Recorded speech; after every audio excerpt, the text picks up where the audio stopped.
Bismillahirrahmanirrahim. Assalamualaikum warahmatullahi wabarakatuh. Alhamdulillahilladzi amarna bil ittihad wal i'tisam bihablillahil matin. Asyhadu an la ilaha illallah wahdahu la syarika lah. Iyyahu na'budu wa iyyahu nasta'in. Wa asyhadu anna Muhammadan 'abduhu wa rasuluh. Al-mab'uts rahmatan lil 'alamin. Allahumma shalli wa sallim wa barik 'ala sayyidina Muhammadin sallallahu wa 'ala alihi wa ashabihi ajma'in. Amma ba'du.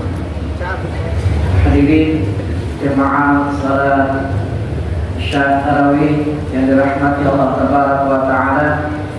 Alhamdulillah, selalu kita bersyukur kepada Allah tabaraka wa taala. Allah masih begitu sayangnya kepada kita, hingga Allah masih kasih kita kemampuan untuk bisa melakukan ketaatan. Baru saja kita melaksanakan sholat isya berjamaah, lanjut dengan tarawih, insyaallah nanti kita tutup dengan witir. Kita sangat berharap kepada Allah tabaraka wa taala ketaatan kita ini diistiqomahkan oleh Allah tabaraka wa taala. Salam dan salam kita aturkan kepada junjungan alam dan umat Nabi Allah Muhammad sallallahu alaihi wa alihi wasallam.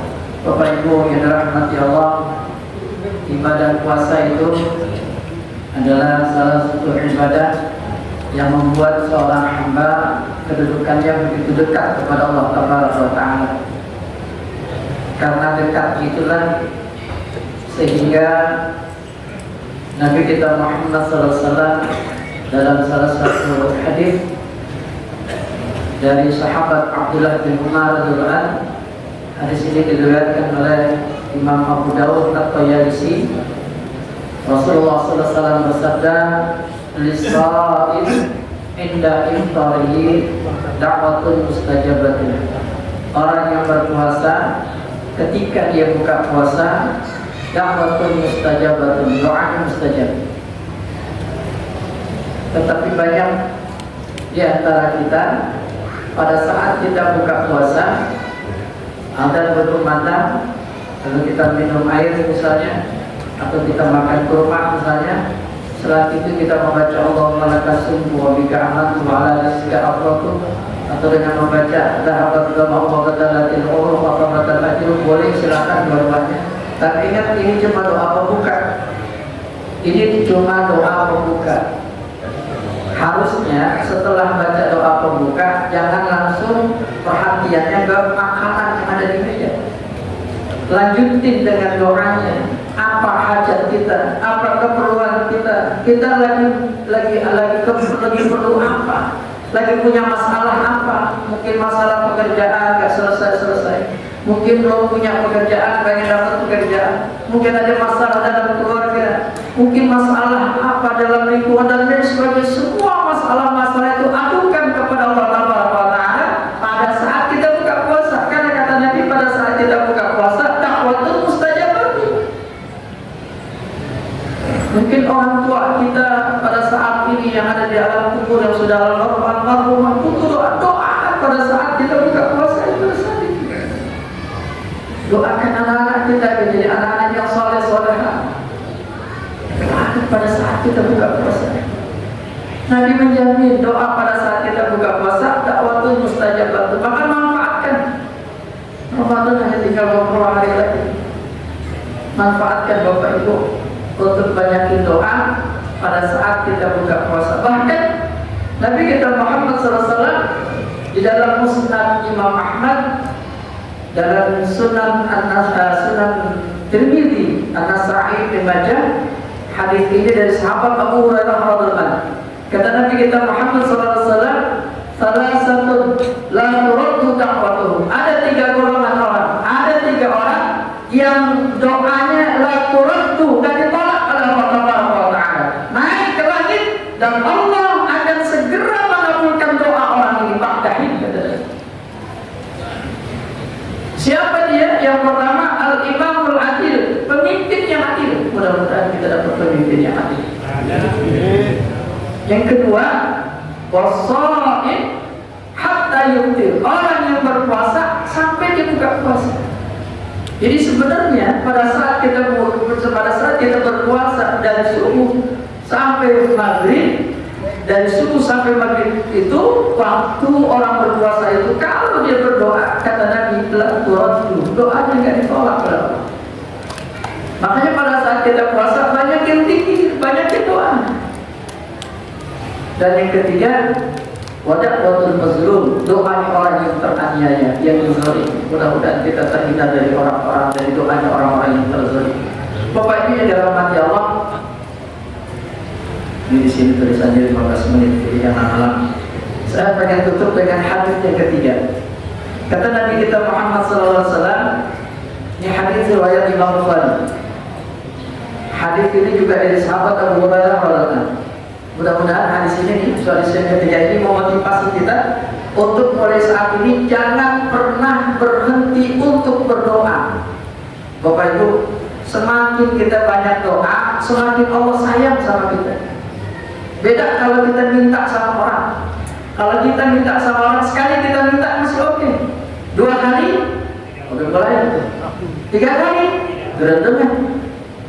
Gak usah sama orang lain, sama orang tua sendiri aja. Kalau kita minta, ya sekali, 2 kali, 3 kali, pasti kita digerendengan sama orang tua kita. Ini anak minta dulu, jangan dulu lagi. Tapi beda kalau kita minta sama Allah.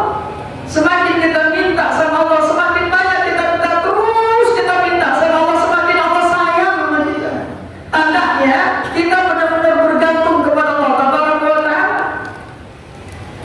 Oleh karena Nabi kita Muhammad SAW dalam hadis ini mengatakan, "Amin muslimin yad'ullaha bida'watin laysa fiha ithmun wa qati'atur rahim illa a'tallahu biha ihda thalathil khisal."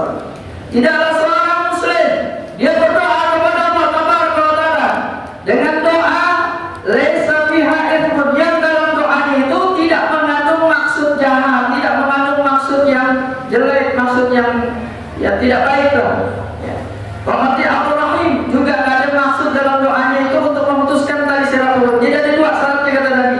Kalau kita berdoa kepada Allah Tabaraka wa Ta'ala, di dalam doanya tidak ada maksud jahat, di dalam doanya tidak ada maksud untuk memutuskan tali silaturahim, illa atahullah, naik doa itu kepada Allah Tabaraka wa Ta'ala, dikabulkan oleh Allah Tabaraka wa Ta'ala ihda thalathil khisal, melalui 3 cara. Imma ayyaj'alu lahu da'wah, langsung dikabulkan. Jadi yang pertama langsung dikabulkan, segera dikabulkan sama Allah. Saya jadi ingat cerita Ustaz Adi Hidayat. Beliau bercerita tentang perempuan Indonesia yang bekerja di Amerika. Lalu kebetulan pulang malam. Nah, pada saat dia pulang itu, di pinggir jalan ada pemuda-pemuda lagi nongkrong. Cukup serem penampilannya, saking takutnya dia ingat dengan zikir doa yang diajarkan oleh gurunya. Dia mau baca doa zikir, a'udzu bikalimatillahi tammati min syarri ma khalaq. Begitu takutnya, begitu berharapnya dia pertolongan Allah, dan ternyata gak diganggu, dia lewat sampai di apartemennya. Dia setel TV. Pada saat dia setel TV, dia lihat televisi itu, lah itu bukannya jalan yang tadi saya lewati. Ada apa itu? Kok ada kejadian, ada kriminal di sana, ada penangkapan, ada polisi dan segala macam. Saya penasarannya dibalik ke jalan itu, nggak ada orang lain, dan dia yakin mungkin ada di kantor polisi, maka dia ke kantor polisi. Pada saat di kantor polisi dia lihat pemuda itu. Ini ceritanya Ustaz Adi Hidayat. Lalu apa namanya, di kantor polisi dia lihat laki-laki itu. Ini benar laki-laki yang tadi kamu lagi. Dia tanya nih, kenapa kamu waktu saya lewat, saya nggak diapa-apain? Setelah orang yang lewat setelah saya, kenapa diapa-apain? Maksudnya dikriminalisasi. Ya, apa jawab pemuda ini? Subhanallah. Bagaimana mungkin saya akan mengganggu kamu? Karena di kiri kanan kamu itu ada laki-laki kokoh lagi dampingin kamu. Subhanallah. Siapa? Kalau bukan malaikat yang Allah turun jagain perempuan ini, karena bakat zikir tadi, doa tadi, a'udzu bikalimatillahi tammati min syarri ma khalaq. Doa bisa langsung Pak dikabulkan, Pak. Langsung bisa dikabulkan sama Allah. Ini jaminan dari Nabi. Apa yang kedua? Kalau nggak langsung dikabulkan, kata Nabi, imma ayat dakhala fi yaumil qiyamah, disimpan nanti pada hari kiamat baru doa-doa kita dibuka, diperkenankan oleh Allah Taala. Jadi langsung. Atau yang kedua disimpan jadi perbendaharaan nanti pada hari kiamat. Atau yang ketiga anjusrafa anhu bisu'i mithliha, diganti. Kita minta A, dikasih sama Allah B. Karena ingat, yang tahu kebutuhan kita Allah, bukan kita Bapak. Yang tahu kita butuhnya apa, yang diperlukan sama kita apa, itu cuma Allah yang tahu. Kita nggak tahu sama sekali. Cuma emosi kita aja, hasrat kita, nafsu kita aja. Makanya Bapak Ibu yang dalam hati Allah, jangan pernah putus asa berdoa. Karena doa kita diterima sama Allah Taala, dikabulkan sama Allah Taala. Sebagaimana di Quran surat Al-Mu'min ayat 60, ud'uni astajib lakum, mintalah kepadaku, pasti aku kabulkan. Melalui 3 cara tadi kata Nabi kita Muhammad SAW, langsung disimpan pada hari kiamat atau diganti dengan yang lain. Subhanallah. Oleh karenanya Bapak Ibu yang dirahmati Allah, lebih dari 15 menit. Mudah-mudahan ini bermanfaat. Ayo mulai saat ini, mulai di akhir-akhir Ramadan ini ya, kita manfaatkan bulan Syahrul Ramadan ini juga disebut dengan syahrul doa, bulannya doa. Banyak doa Bapak Ibu. Terus berdoa, jangan pernah putus asa berdoa kepada Allah Taala, karena yakin doa kita dikabul sama Allah Taala. Mudah-mudahan bermanfaat. Subhanakallahumma wa bihamdika, asyhadu an la ilaha illa anta, astaghfiruka wa atubu ilaik. Terima maaf pada Allah wa iyyakum ajma'in. Assalamualaikum warahmatullahi wabarakatuh.